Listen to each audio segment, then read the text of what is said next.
I remember one of my first engagements since I took up responsibility within the Department of Climate, Energy and the Environment for the circular economy was to address the Irish Waste Management Association conference in the Aviva, and I think that was last March. And I remarked at that time that I was certainly more familiar with Croke Park than I was with the Aviva Stadium.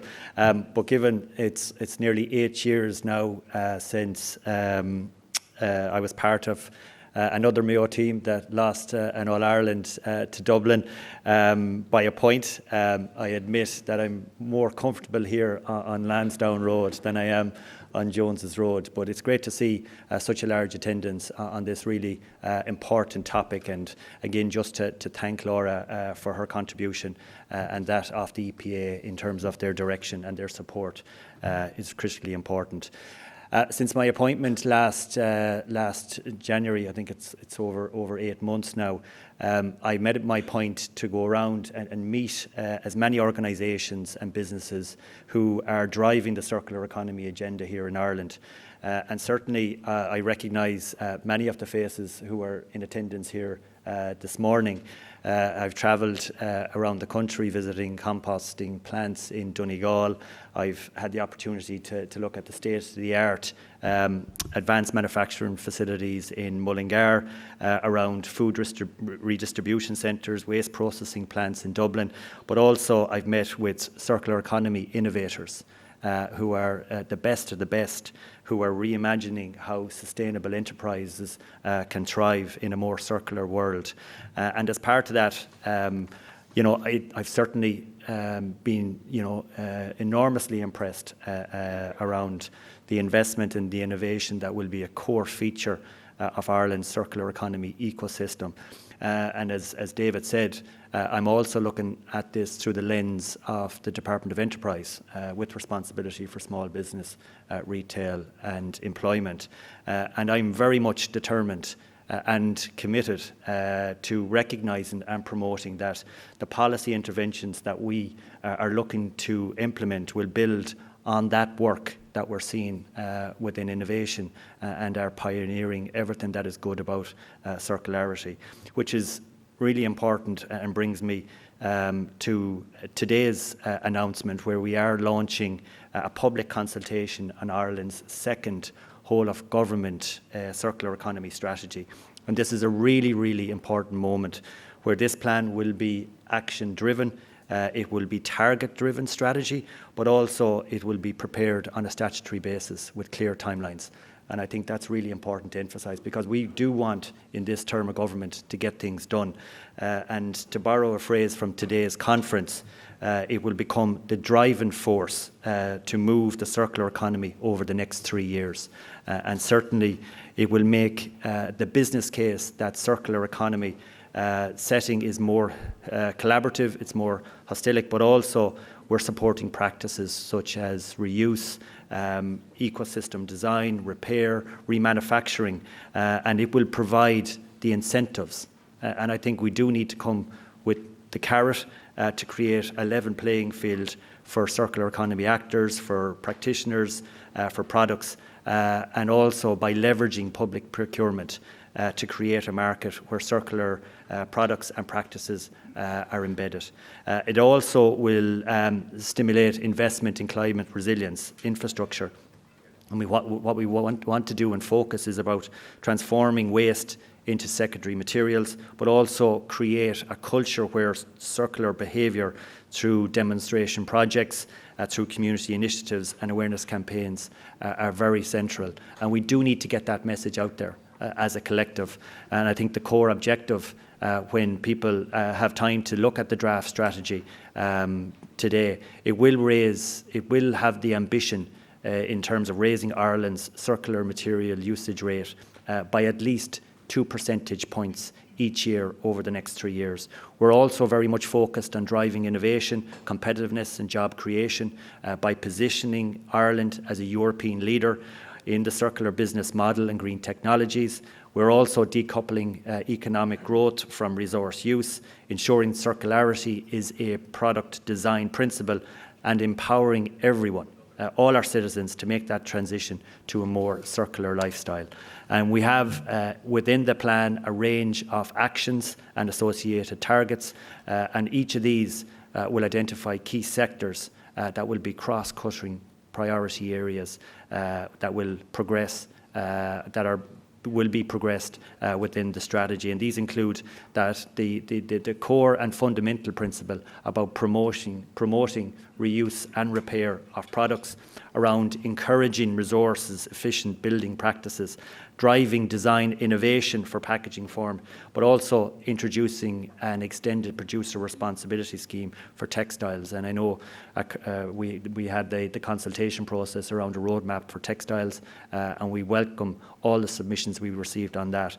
We're also going to increase the grant allocation to support innovation in the circular economy. We're also going to develop an interconnected network of circular economy hubs, and very much to have a network the length and breadth of Ireland. We want to launch the National Communication and Awareness Platform and establish a National Centre of Excellence for Circular Economy. So there is a huge amount within this new strategy, and indeed the launch of the public consultation is really, really timely, because it gives us the latest data on municipal packaging and construction and demolition waste that Laura has announced today in terms of the EPA's publication. But within that data, while it refers back to 2023, it shows the concerning trend over the last decade-long period. And indeed, we do need to redouble our efforts and turn the dial in regards to our recycling rate and keep pace with an increasing level of waste generation. And I think we're all collectively responsible for that, and we do want that direction of travel to be reversed. Can I also just look at our current performance? If you look at Ireland's packaging waste performance, it's very much mixed if you look at good performance across a number of material streams, but overall performance is dragged down by plastic packaging. And we have to be honest in relation to that. But many other countries are also struggling with plastic packaging recycling targets. With the EU previously indicated that 19 member states, including Ireland, were in danger of missing our 2025 targets. So we do have a number of objectives to try and reverse that trend. In response to this EU-wide problem, we have the new EU packaging and waste regulation, which has been reduced, and that will come into effect on a phased basis from August 2026. And our draft strategy commits to enabling measures including the recycled content in packaging, reuse and refill requirements, and also restrictions on certain packaging formats. It should also be recognised that a range of interventions have been brought to bear by government over the past 2 years. And these have been significant changes. The introduction of the Waste Recovery Levy, which is certainly boosting recycling and reuse. We have the national rollout of the organic bins. We have over 1 million organic bins now, which are improving food and organic waste recycling rates. And of course, the introduction of the deposit and return scheme, which has seen over 1.9 billion bottles and cans now collected, with the average daily rate of collection in the region of 3 million containers. And I think this demonstrates that we have the enabling conditions to make real positive change and bring everyone with us. And I think them 3 measures that I've talked about, where circular economy policies, interventions have been appropriately introduced, we have seen the benefit and the reward. We've also commissioned an independent year-long study on how our waste collection model can unlock our recycling potential. This got a lot of commentary yesterday, and I think it's a really important one, not just looking at the model of collection, but also how we can improve and do a deep dive into how we can improve our recycling rates and support the achievement of achieving our EU recycling targets. I know the EPA themselves also called out the construction as the most wasteful sector. We have over 9 million tonnes of construction and demolition waste generated in 2023. And this represents, firstly, that we are losing resources from our economy, and we see that there's a lost economic value from that sector, who are really grappling with increased costs and viability challenges. And that's why it's really important that we have the built environment as a priority sector for action within this strategy, moving from a more linear to a more circular economy in this strategy. And I think that sets out really ambitious actions and targets, which requires the prevention of waste, but also to bring other departments, other agencies and other sectors with us. And we will have to work with the Construction Federation, we'll have to work with commercial operators, private operators, and it'll be across government in terms of how we can increase and use recycling construction materials as a positive. We also have an opportunity to end the throwaway society and move to future-proof our economy, where things are built to last. And I think that's a key phrase within circularity. And our strategy here recognises the need to accelerate action. So we are really focused on products and materials that are reused, repaired and recycled. We're also focused on circular business models that become mainstream, and that waste from one industry process becomes valued in another. And we are making sustainable and circular products become part of the norm. And we also need to reduce our resources that are used altogether. In terms of the investment, I suppose this requires a circular business model. We need to continue looking at shared economies, reverse logistics, but also reuse and repair services. And this has been talked about, I'm sure, to death, but we do need to shift to an economic system that encourages repair, reuse and innovation. And we are very much focused on resources to be used again and again and again. And I think the waste is designed out of the system right from the start. And I know the eco-modulated design will be a principle in relation to that. In terms of funding, the Circular Economy Innovation Grant will be more than doubled to 1.5 million euros per year. We will have a portion of that will be ring-fenced to financial and technical support for small businesses in the repair and reuse areas. And also, we're very much focused on designing and delivering a repair voucher scheme. And I think this would certainly be piloted in parts of the country. But we see the value of trying to engage at a local level or at a grassroots level in regards to how we can incentivise people to use their resources for longer. We're also intent on facilitating a shift in conventional consumer roles from products and devices to ensuring that we're reducing repair costs. We want to ensure that they're not prohibitive, but also we're elevating the perceived value of all devices.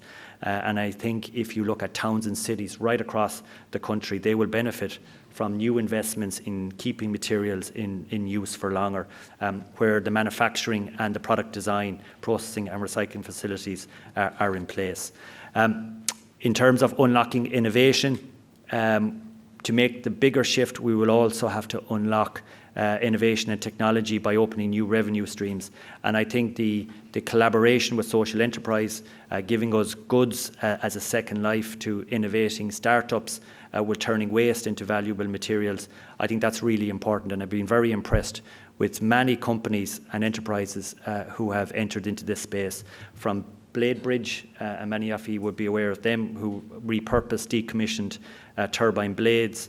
Now they have transformed them into public infrastructure, including bridges and street furniture. We have Happy Earth, and they have helped the healthcare sector in terms of transitioning from a single-use plastic to a medically approved compostable alternative. And we want to continue to support businesses and create jobs and ensure that they succeed. Circulera is also a key strategic partner for our department in delivering on this ambition, with the reach that they have in terms of the normal circular economy programs. They both have the practices on the floor, but also the boardrooms from its members. So we are actually looking at adding value while reducing costs by supporting Circulera through a range of circular business supports. And I think this engagement will certainly enable them to deliver on their core objectives, and that is to de-risk, to demystify, but also deliver circular innovation, which is critical to mainstream thinking right across industry. My department has made funding of over €5.4 million available to Circulera since its inception back in 2020, and we want to extend that over the lifetime of the new strategy with a new Centre of Excellence for Circular Innovation, which will have the added benefit of industry financial support to stimulate that collaborative industry-led innovation, but also to ensure that we can deliver on circular innovation examples. And what I've seen in Mullingar when I visited their fantastic facility, you have industry, you have academia, and you have those who are at the cutting edge of innovation within the circular economy, working together on projects at a granular stage, but also scaling them up. And I think that's really important that we continue on that trajectory. We're also very much committed to working with local government, who are very much the closest connection we have, or who have the closest connection to our citizens, to ensure that the right infrastructure is in place. So we are very much focused on reimagining our civic amenity site network to develop integrated, consolidated and coordinated public circular economy infrastructure networks. Even myself, I suppose the awareness of what we have on our doorsteps needs to be amplified in terms of how we actually dispose of waste, or how we actually use different value streams. So consumers need that support, they need that ecosystem, they need to know where they should go in regards to materials for reuse or repair, and that needs to be coordinated. And I think this is part of a bigger process to demonstrate to the Irish public that the circular economy is not just an abstract or a concept, but it's something that has real benefits in our communities. It has real benefits for our families, for our enterprise, for our small businesses, and we do need to turn the dial on that. An important step in that regard today is the launch of the national communication platform for the circular economy, circular.ie, and I just want to acknowledge all the hard work that's gone in terms of this really exciting initiative that's been delivered in partnership by our department, but also by the Rediscovery Centre. This platform, put simply, will be designed to help people get more from the things that they already have. It will also save them money, but also it will help their communities to thrive within a circular economy living. It has a very ambitious goal. It recognises that we are to achieve circularity, we must move beyond the established eco chambers and also engage on a personal level in regards to what we need to do. So I really look forward to the circular.ie being amplified and the awareness campaign being put out to each of our citizens, and ensure that this practical tool and guidance becomes very much sustainable, but also it's inspirational for the next generation. I suppose why does a communication platform or the strategy matter? I think it's really important that at a very basic level that the circular economy is very much enshrined into people's thinking in terms of how we have cleaner streets, how we have greener spaces, new opportunities for businesses, that we can create thousands of skilled jobs, but also it can provide economic growth in every region across our country. And I think that's really important in terms of removing the echo chambers. And for those who don't understand what circular economy stands for, we have a job to ensure that. But today's public consultation is the first step. It's a really important opportunity for everyone to play their part, from regulators to agencies to the public at large, in terms of how we shape the next chapter in our transition to a more circular economy, and to give feedback on the 71 actions and the 38 associated targets. We are very much focused on moving from ambition to implementation, and to deliver an economy that's sustainable, that is resilient, that is climate neutral, that is nature positive, but also is very circular. So I just want, in closing, to thank the EPA for the kind invitation to be here. Today is a real opportunity with the launch of this consultation and strategy, and I look forward to your feedback, and I look forward to be back here again talking about the circular economy. So Garmila Mahagod, thank you very much.